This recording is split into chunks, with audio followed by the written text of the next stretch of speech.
And first up, we get you this latest twist from Bangladesh, where the Bangladeshi Ministry of Foreign Affairs in Dhaka has now sent a message to all missions abroad, instructing them to facilitate visas for Pakistani citizens and those of Pakistani origin.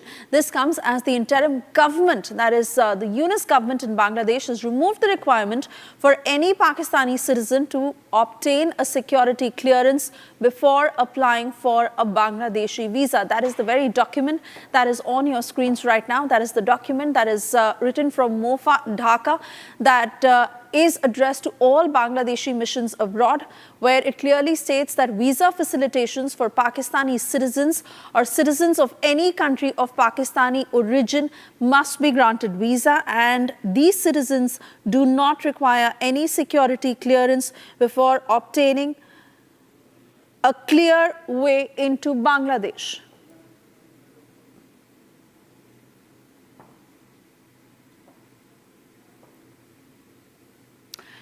Major General G.D. Bakshi joining us live on the broadcast. Very good afternoon to you, sir. First up, I want to know your opinion of what you think of this development, because this is not the first. Even how earlier instances suggest that Bangladesh is trying to improve its ties with Pakistan, certainly concerning for India, but why is this happening? Look, the Americans, along with the ISI of Pakistan, have engineered this coup, this so-called Green Revolution in Bangladesh, by which the jihadis, the Islamists have taken charge. They have tried to undo all the results of the security restructuring that India had done in 1971. That is the time when the Pakistan army had, mounted a vicious crackdown in Bangladesh. They had committed genocide, killed 3 million Bangladeshis, raped 1 million women, and pushed 10 million Bangladeshi refugees into India. Now this despicable so-called government, it's not a government. This man, Muhammad Yunus, has been parachuted from Washington to do the bidding of the deep state there. And he has turned Bangladesh, which was a prosperous country, which was a country doing economically so very well, into a jihadistan. There is just chaos and anarchy in Bangladesh. They are committing genocide against the innocent people of Bangladesh. Oh yes, absolutely, sir. And from giving maritime access for the first time to improving bilateral trade with Pakistan to now giving a clear access to their citizens, I also want you to reflect on why this is concerning for India, especially how it is an imperil to India's security.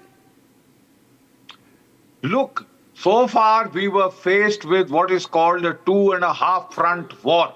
There was China to the north, there was Pakistan to the west, and now, and of course there was that the element of jihad in J&K, the Khalistanis trying to stoke trouble in Punjab, and the insurgents in the northeast and the Maoists. So that was the 2.5 front. Now we have to add Bangladesh as the third front. China, Pakistan, Bangladesh to the east, and the internal problems of half a front. This is a major, change in the security paradigm as far as India is concerned. So, we sacrificed 3,800 brave hearts from the army, the navy, and the air force in 1971 to free Bangladesh. Millions of people were killed there to gain freedom from a cruel and an absolutely repressive army that was carrying out genocide. They have forgotten all that. They have tried to obliterate that history.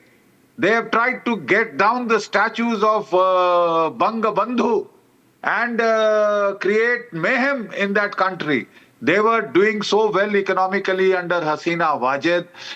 They had in 2015 overtaken the per capita GDP of Pakistan. By 2021, they had, courtesy their retail trade of manufactured cloth, they had garments and all that. They had overtaken even our per capita GDP. Now there is chaos in Bangladesh. Now there is anarchy in Bangladesh. Unending chaos and anarchy, looting, burning, raping, killing. And now the plan to push out the 8% of the Hindu population. The way they have arrested the monk of the ISKCON, and they are refusing to provide him legal aid. You can arrest people, but then you are duty bound to provide them that legal due aid and due legal process. The only process is street anarchy, street level chaos, street level murder and mayhem. That's what Bangladesh has been reduced to. What is the legitimacy of Muhammad Yunus? This man was parachuted from Washington because he was a darling of the deep state there. And he has deliberately tried to harm India's security. And the two countries are almost Siamese twin. They're tied to each other. Even previously, they used to manufacture the jute. The factories were in Calcutta. Now they are manufacturing textiles and cloth, but the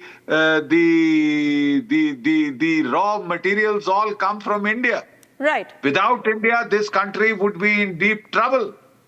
But they seem to be only caring that join their Pakistani brothers in economic anarchy, in chaos, and then they will also go around with a begging bowl like Pakistan. They are so keen to do that. My God. Pakistan goes with a begging bowl to the IMF, to Saudi Arabia, to UAE, etc. Is this what the people of Bangladesh want? They are an intelligent people. They are a cultured people. Why are they reducing themselves to a jihadi mob, a frenzied mob like in Kabul, like in the Taliban? Right. Major General G.D. Bakshi, it is also what happens to minorities from here on, given how this ideological mindset is also meeting. There has much been spoken about how Bangladesh is turning into Pakistan. What it will mean, I will come back to you. Before that, I want to go across to Salahuddin Chaudhary, who has very patiently been waiting. He is a senior journalist joining us from Bangladesh. Mr. Chaudhary, this certainly means a massive realignment as far as Bangladeshi politics is concerned. And we are learning that this development that also happened after the Pakistan High Commissioner to Bangladesh had met with Khaleda Zia. What transpired in that meeting? Thank you very much. As General Bakshi just now said, that Bangladesh has sacrificed 3 million lives during the War of Independence. Indian soldiers, 3,875 brave hearts, they have sacrificed their lives for the independence of Bangladesh. More than 300,000 to 400,000 girls and women sacrificed their honor. And now this Yunus, Trump hater Yunus, who did not participate in our war of independence, and he is a planted agent of the American deep state, Obama's, Clinton's, and Soros, and now his men are publicly chanting slogan on the street, stating that Bangladesh, creation of Bangladesh was a conspiracy of India. And they are publicly claiming that they want to create Pakistan 2.0. And on the other hand, his jihadist cohort, his Tahrir, Hifazat Islam, they are publicly chanting slogans. Now that previously they used to say slaughter ISKCON, now they are saying slaughter Hindus. This is a genocide going on. This is a repetition of 1971. And now Yunus is please let me tell, Yunus is today's Niazi. Yunus is today's Tikka Khan. All right. We will continue with this discussion in a short while from now, but for the moment we are having to cut across.